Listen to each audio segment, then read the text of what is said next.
What an amazing story about one person who can make a difference.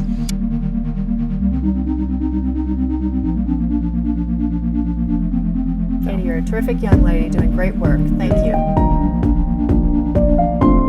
It all really started with in her teenage years. And she has inspired others to volunteer with her mission for over 28,000 hours. But there was a national outbreak of dengue fever. It's something very empowering to say that I'm not going to choose the stories of others. A change maker essentially turns complaining into action. And we're not that much different than business entrepreneurs, meaning we want to help the state of man and reach as many people as possible.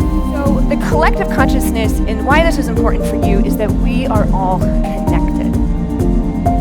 We are all connected in some capacity. And it's important to know that on this planet, when other people rise, we are also rising. And it is in our best interest to take care of others.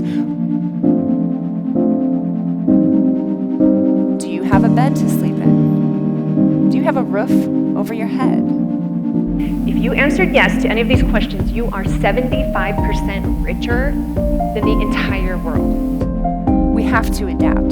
The refusal to adapt is a failure to thrive. 45,000 years ago, the Neanderthals, also known as the cavemen, soon became extinct. Why?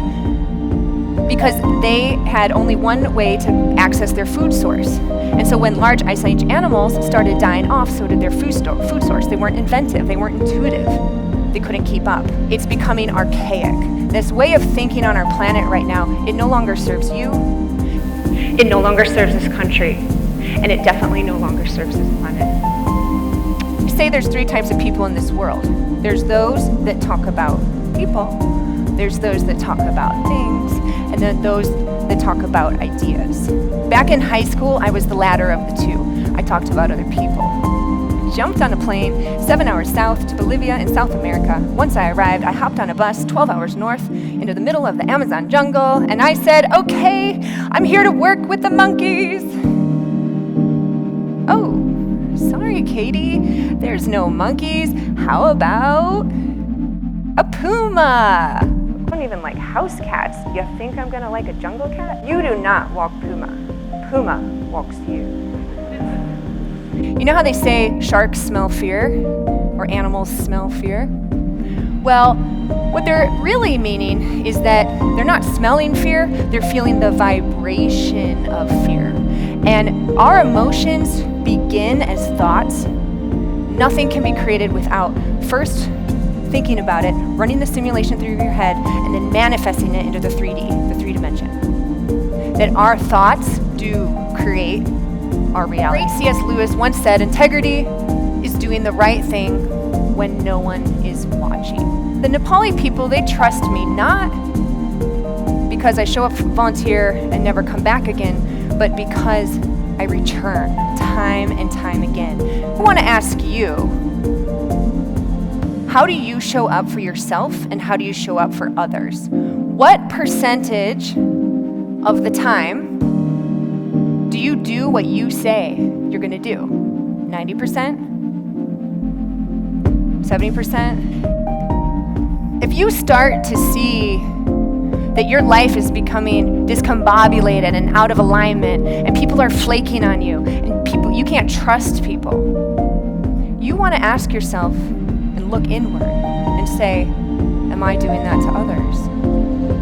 Because your external world is a direct reflection of your internal world.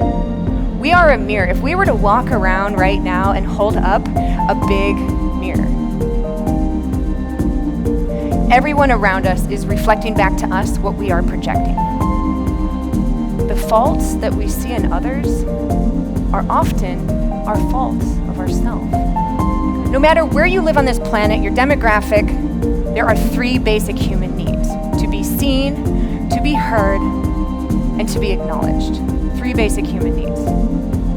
That's all that we want.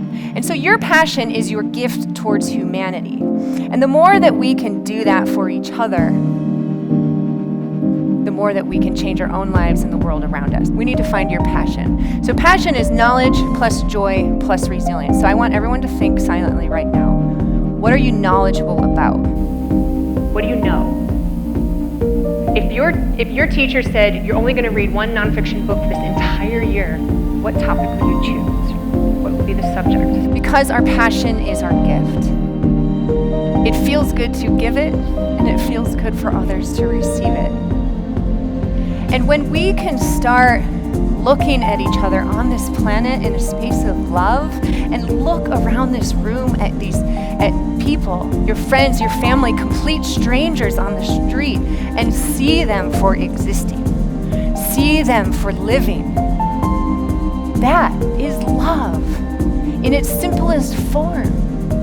And when we can do that for others, that is how we connect. That is how we connect to ourselves, and that is how we connect to the whole world. When we can look at each other in a space of non-judgment and just see each other for being here. And that's what makes great leaders. And that's what makes great human beings. Connection.